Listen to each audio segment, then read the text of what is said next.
নিজাববীয়াকৈ আহিছেনে এইটো ব্লক কৰি দিলে? এই যে এই দ্বীপটো যে হৈছে এই দ্বীপটো নিজে নিজাববীয়াকৈ হৈছে ব্লক কৰি দিলে।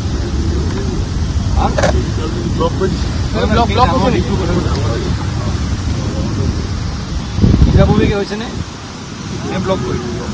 এইটো আপোনাৰ ৰিভাৰ্চেল ৰিজাৰ্ভেশ্যনৰ ভিতৰত পৰিছে ন? এইটো জেগা এইডোখৰ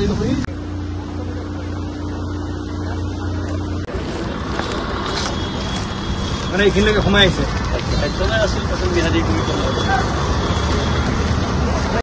এতিয়া ধৰি লওক মই এটা কথাই ক'ব বিচাৰোঁ, ইমান ডাঙৰ এটা আমাৰ সম্পদ আছে।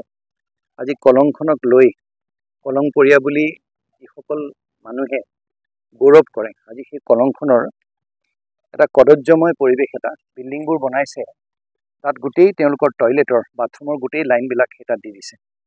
কাৰণ আজি সংবাদ মাধ্যমৰ জৰিয়তে প্ৰথম কথা এষাৰ কথা মই ক'ব বিচাৰিম যে নটিচ দিয়াৰ আগতেই এই লেট্ৰিনৰ যোনবিলাক লাইন আছে, যিসকল ব্যক্তিয়ে কলং পাৰত, এইটো তেওঁলোকৰ বাবে ইভিকশ্যনটো দূৰৰে কথা, তেওঁলোকক সেই এটা বুৱতী নৈ এখন সেই তেনেধৰণে পলিউট কৰাৰ বাবে, প্ৰদূষিত কৰাৰ বাবে তেওঁলোকক এৰেষ্ট পৰ্যন্ত কৰিব পৰা যায়। সেইকাৰণে যিসকলে নিজৰ টয়লেটৰ লাইনবিলাক, বাথৰুমৰ লাইনবিলাক মানে কলঙত লিংক কৰি থৈছে, সেইখিনি গুচাব লাগে। মই সকলোকে আহ্বান জনাইছোঁ। আজি দ্বিতীয়ত, যিসকল ব্যক্তিয়ে জানে যে তেওঁলোকে হয়তো ক'ৰবাত একচনীয়া পট্টা আছিলে, ইমানখিনি আছে পট্টা, তাৰপিছত তেওঁলোকে ম্যাদীকৰণ কৰি তাতকৈ বহুত বেছি মাটি দখল কৰি এটাত কিবা তেওঁলোকৰ ঘৰ বা বাগিচা ইত্যাদি ইত্যাদি বনাইছে।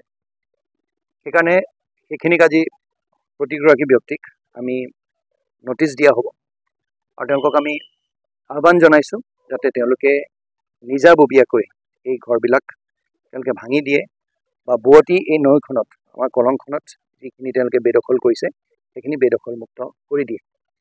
অন্যথা আমি বিধিগতভাৱে তেওঁলোকৰ বিৰুদ্ধে প্ৰথমতে আমি নটিচ দিম, আগৰ দৰে আমি তেওঁলোকক অনুৰোধ জনাম, আৰু সেই অনুৰোধ যদি নেমানে আমি বাধ্য হৈ আমি ইভিকশ্যন তথা তেওঁলোকক এই মাটিখিনি বেদখলমুক্ত কৰিবলৈ আমি চৰকাৰী নিয়ম নীতিমতে আমি এই কাৰ্যসূচী হাতত ল'বলৈ বাধ্য হ'ম, সেই ক'ব বিচাৰোঁ।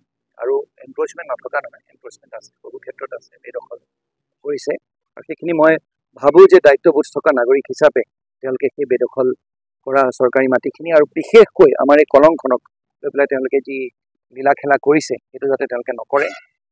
কলংখন আমাক সুন্দৰ এখন নদী হিচাপে আমাক লাগিব, আৰু আগৰ যি ঐতিহ্যময় আমাৰ কলং আছিলে সেই কলংখন আমি ঘূৰাই পাব লাগিব।